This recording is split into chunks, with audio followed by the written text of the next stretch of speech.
오늘 예언서인데요.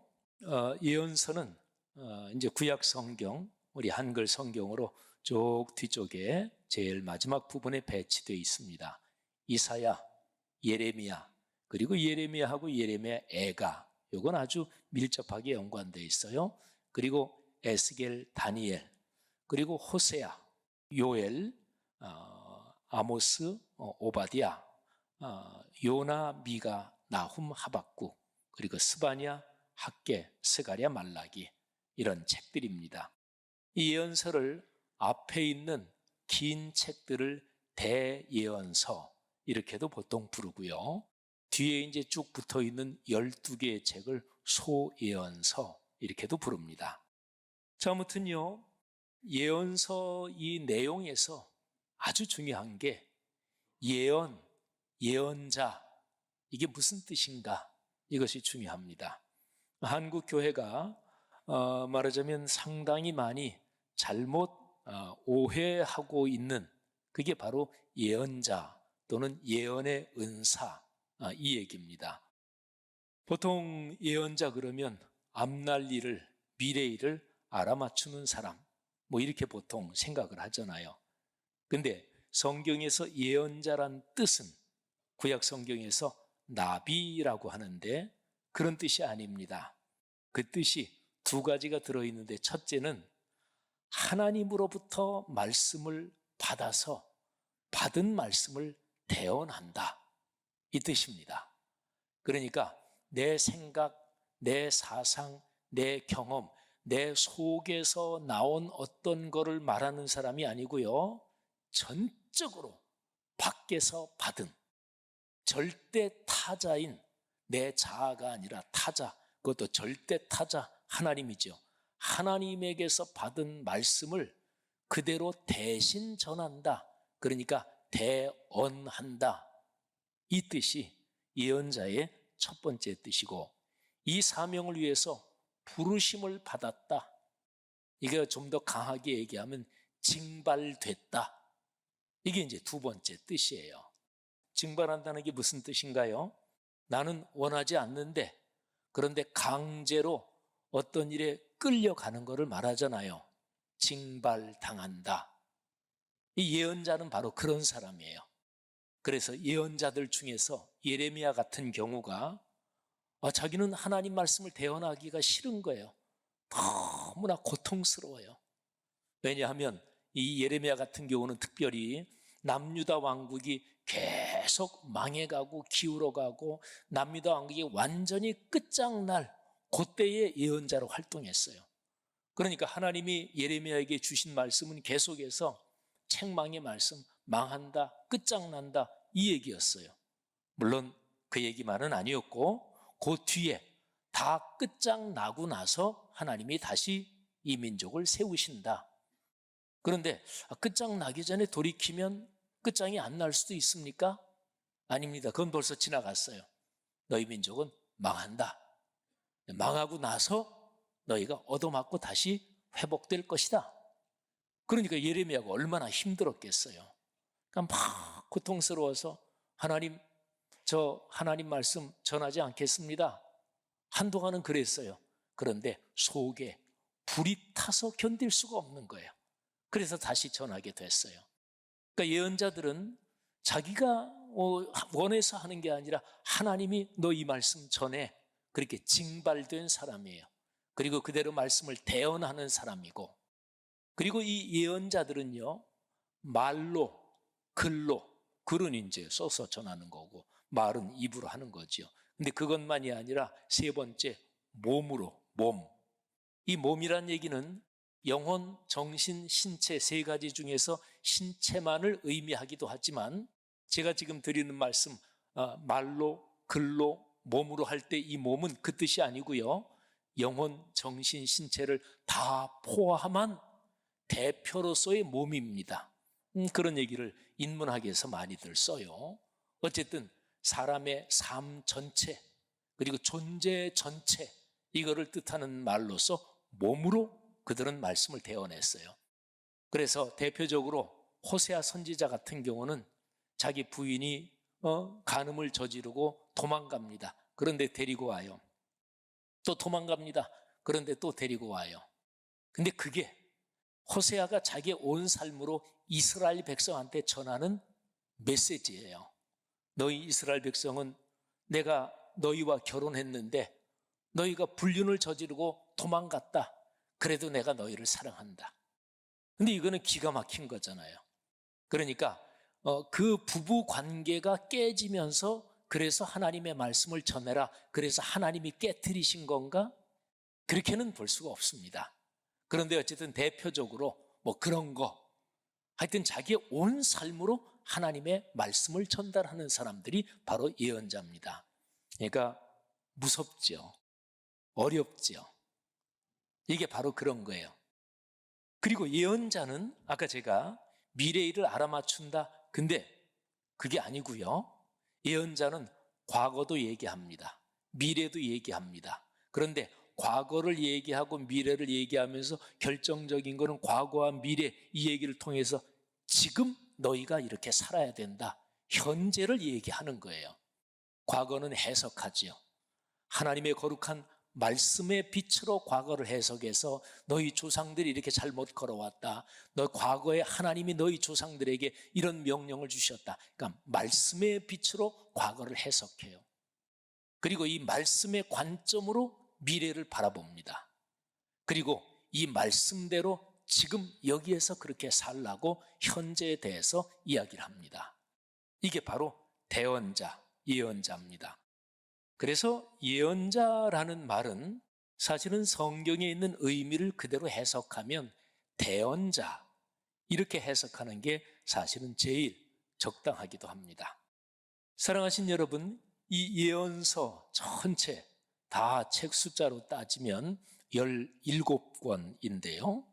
17개의 책의 내용 흐름이 무엇일까요? 자, 그거를 제가 이사야서에서 대표적으로 표본으로 말씀을 드리려고 합니다.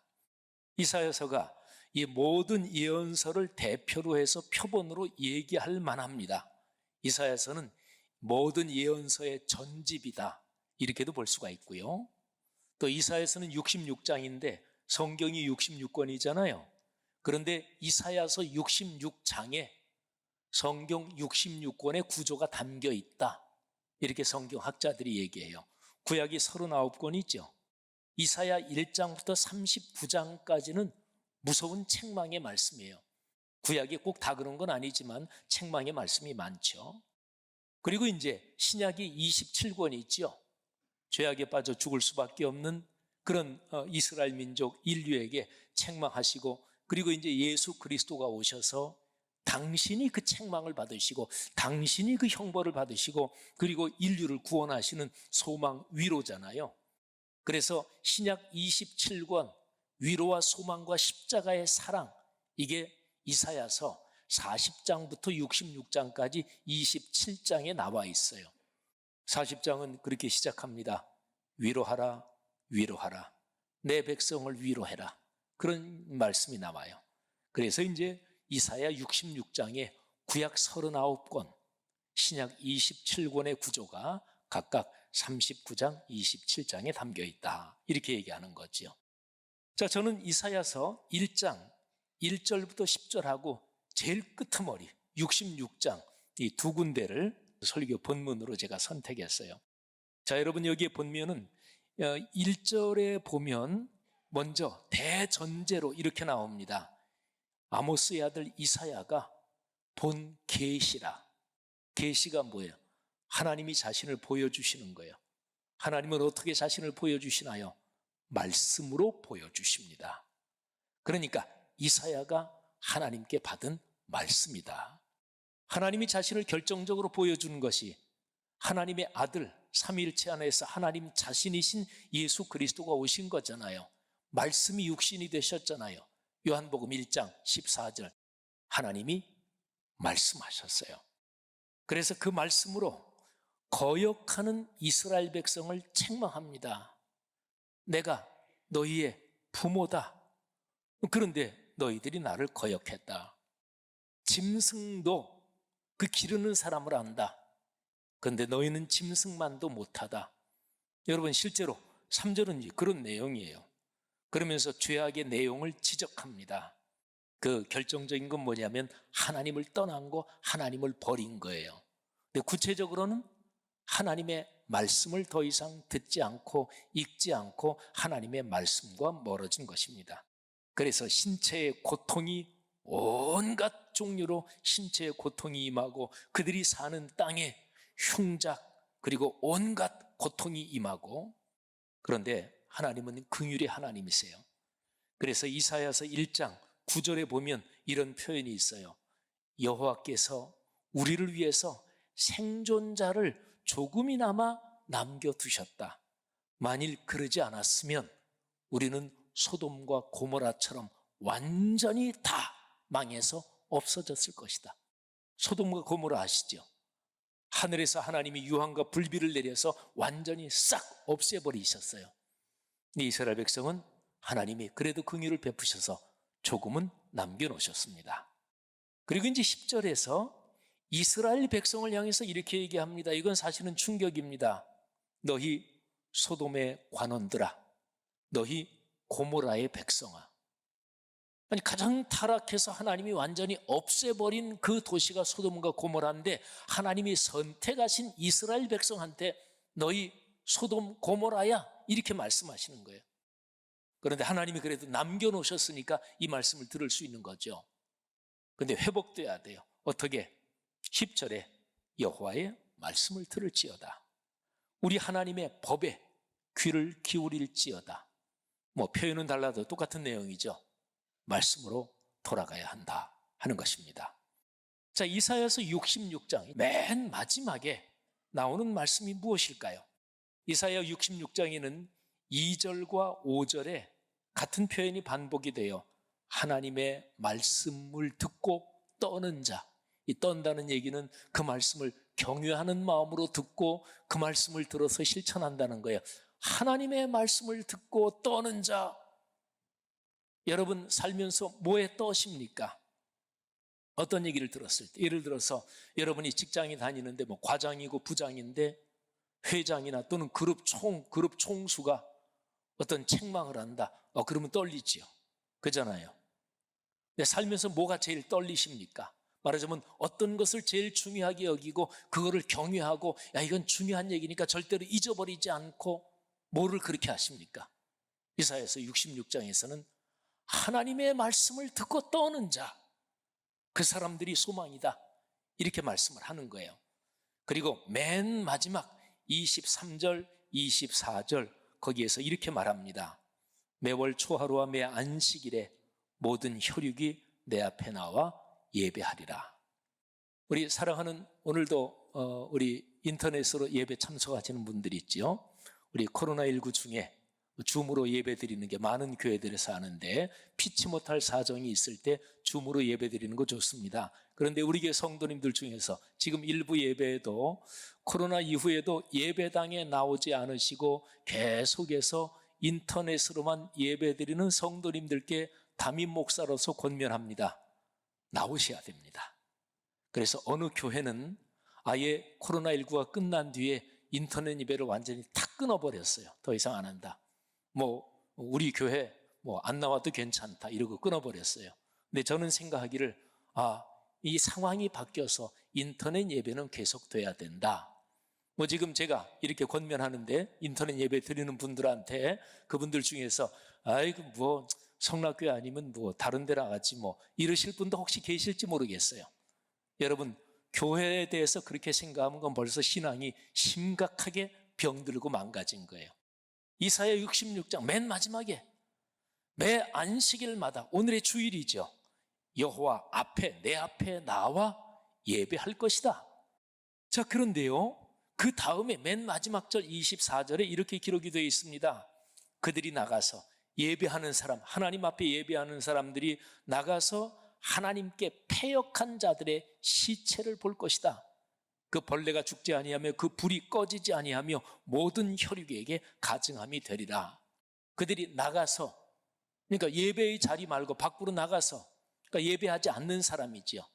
여기에 맨 마지막 24절에 패역하다 이런 표현이 나오거든요. 근데 이사야 1장 2절에 너희가 나를 거역했다 1장 2절에 거역했다. 맨 마지막 장 24절 끝절에 패역했다. 이게 히브리어로 똑같은 단어예요. 하나님께 예배하지 않는다는 거예요. 근데 예배의 핵심은 무엇입니까? 예언서 내내 구약 내내 하나님께 예배한다. 이거는 말씀을 들어야 된다. 이게 핵심입니다. 여러분, 이사야 예언 전집이라고 하는, 그리고 성경 전체 내용이 담겨 있다고 하는 이사야서의 메시지는 아주 명확합니다. 하나님의 말씀을 들어라, 예배하라, 이것입니다. 성도 여러분, 여러분과 저의 삶에서 하나님의 말씀을 듣고 그 말씀이 삶에서 이루어지는 그 축복이 늘 강처럼 흐르기를 주님의 이름으로 축복합니다. 자, 예언자들이 외친 모든 메시지에서 아주 중요한 게 있습니다. 예언자들은 거의 공통적으로 저 먼 미래에 도래할 어떤 한 가지 일을 계속해서 가르칩니다. 이거를 신학적으로는 종말론적이다 이렇게 얘기를 해요. 이건 세상이 끝장난다 뭐 이런 뜻이라기보다 하나님이 시간과 역사의 흐름을 다 섭리하시면서 최종적으로 결정적으로 어떤 일을 이루신다. 이거는 하나님이 오신다. 하나님이 이 땅에 직접 오신다. 말하자면 그 미래를 가리키는 거예요. 하나님이 직접 오시면 그때부터가 말세입니다. 그래서 우리가 보통 말세야 말세 이런 얘기를 하잖아요. 성경적으로 말세는 창조부터 모든 시간의 제일 끄트머리까지를 세 부분으로 나누어 보면 성부시대, 성자시대, 성령시대 이렇게 나눌 수 있어요. 성자시대는 예수님께서 세상에 계셨던 한 33년, 그리고 창조부터 그때까지는 성부시대, 그리고 예수님이 승천하시고 성령이 오시면 그때부터 성령시대. 말세는 세 시기 중에서 끝말 이 성령시대를 말세라 그래요. 그런데 성자 하나님이 세상에 찾아오시는 바로 그날, 메시아가 오시는 바로 그 사건, 이거를 계속해서 바라보고 있어요. 성자 하나님이 오신 것, 그리고 성령 하나님이 아예 오셔서 여러분과 저 신앙인들의 마음속에 아예 사시는 것, 이게 이제 종말론적인 중요한 사건입니다. 자, 예레미야서 31장에 대표적으로 이 얘기가 기록이 되어 있어요. 자, 보세요. 보라, 날이 온다. 내가 이스라엘 집과 유다 집에 새 언약을 맺는다. 새 언약, 신약이죠. 신약 성경, 그게 예레미야서 31장 31절 여기에서 나온 단어예요. 자, 근데 이 새 언약이 뭐냐? 내가 조상들의 손을 잡고 애굽 땅에서 인도하여 내던 날, 그때 시내산에서 모세를 통해서 주신 율법, 구약 성경이에요. 그거하고 틀리다. 내가 그들의 남편이 되지 않았느냐? 부부관계는 그 당시 모든 인간관계에서 제일 아주 중요하고 단단한 관계인데, 그런데 너희가 부부관계의 언약도 깼다. 그런데 그날이 오면 내가 이스라엘 집과 새 언약을 맺는데 내가 나의 법, 나의 말씀을 그들의 속에 둔다. 그들의 마음에 기록한다. 이게 성령이 오셔서 하나님의 거룩한 말씀을 우리가 읽고 우리가 해석하는 게 아니라, 물론 우리가 말씀 묵상할 때 읽지요. 하지만 성령 하나님께서 그 말씀을 깨닫게 하신다. 성령이 오신다. 하나님이 우리 마음에 찾아오신다. 이거를 얘기하는 거예요. 사랑하신 여러분, 구약성경 맨 마지막 책이기도 하고 예언서의 마지막 책에 배치되어 있는 말라기서에서는 무슨 얘기를 하나요? 거기도 그런 얘기를 해요. 그날이 온다. 근데 그날은 악한 자들에게는 용광로 불같은 심판의 날이에요. 그런데 하나님을 경유하는 사람에게는 외양간에 있던 송아지가 밖으로 나와서 좋아서 막 뛰는 것처럼 그런 기쁜 날이 될 거예요. 그런데 그 맨 마지막 책에서 하나님께서 이렇게 말씀하십니다. 예언자 말라기를 통해서 기억해야 한다. 뭐를 기억해요? 너희는 내가 호렙에서 시내산에서 온 이스라엘을 위하여 내 종 모세에게 명령한 법, 곧 율례와 법도를 기억하라. 하나님의 말씀을 기억하라는 거예요. 근데 일단은 그때는 신약 성경은 아직 없었고 메시아는 아직 안 오셨으니까 하나님이 너희에게 주신 말씀 기억하고 그 말씀 붙잡아라. 그런데 말씀 자체이신 하나님이 찾아오신다. 그러면 내가 너희에게 이미 준 시내산에서 모세에게 준 그 말씀이 어떤 뜻인지 진정으로 깨닫게 될 것이다. 예수님이 오셔서 말씀을 직접 풀어주셨잖아요. 그리고 성령이 오시면서 말씀을 진지하게 깨닫게 되는 것이잖아요. 사랑하신 여러분, 예언서 17권의 모든 내용은 한마디로 이렇게 요약할 수 있습니다. 말씀을 들어라. 여러분, 듣는다는 히브리어는요, 신약도 마찬가지예요. 듣는다, 이거는 귀로 듣는 청각의 기능만 말하지 않습니다. 절대로 안 그래요. 이거는 귀로 듣고 마음으로 깨달아서 삶으로 실천하는 것까지를 다 포함합니다. 들어라. 여러분, 살면서 어떤 얘기를 제일 귀담아 듣습니까? 어떤 얘기? 여러분, 그냥 이웃 사람 얘기, 내가 좋아하는 사람 얘기, 그분 얘기는 늘 맞아. 그런 거 당연히 주의 깊게 들어야죠. 근데 제일 주의 깊게, 그 얘기가, 이 얘기가 내 삶의 중심이야. 그런 얘기가 여러분에게 무엇입니까? 오늘 예언자들의 그런 메시지로는 이런 거지요. 하나님의 말씀. 삼위일체 하나님께서 인류를 구원하기 위해서 주신 유일하고 완결된 하나님의 계시의 말씀인 성경 말씀을 들어라. 사랑하신 여러분, 말씀을 듣고 그 말씀을 삶으로 누리시는 축복이 이 12월 한 달 내내 가득하시기를 주의 이름으로 축원합니다. 12월은 또 크리스마스니까 말씀 자체이신 그분이 오시는 것을 기다리는 절기잖아요. 그러니까 가만히 생각해 보면 12월 한 달이 예언서 17권을 읽기에 너무나 이게 잘 어울리는 거예요. 저는 들어라 이 얘기를 생각하면 한참 옛날 일이 떠오릅니다. 정확하게 얘기하면 한 52년 전 일입니다. 제가 중학교 2학년 때인가 3학년 때인가 그건 기억이 정확히 한 52년, 중학교 2학년 때 정도 될 거예요. 제가 신일중학교를 다녔는데 신일중학교는 미션 스쿨이기 때문에 일주일에 꼭 예배가 있었습니다. 근데 어느 예배 드리는데 저는 그때 아직 교회 안 나갈 때예요. 그런데 그때 그 교목 목사님이 하신 말씀이 지금도 생생해요. 조그만 아이가 있다. 그런데 그 아이가 엄마 얘기를 잘 듣는다는 게 뭘 말하냐. 엄마가 얘 어디 가서 뭐 좀 해봐라 하고 엄마가 심부름을 시켰어요. 근데 얘가 들었습니다. 그리고 나서 근데 안 가는 거예요. 엄마가 너 왜 안 가니? 아유, 엄마 말 잘 들었어요. 그래 빨리 갔다 와라. 조금 있으니까 또 안 가요. 너 왜 안 가냐? 아유, 엄마 말 잘 들었다니까요. 귀에 청각 능력으로 들은 거죠.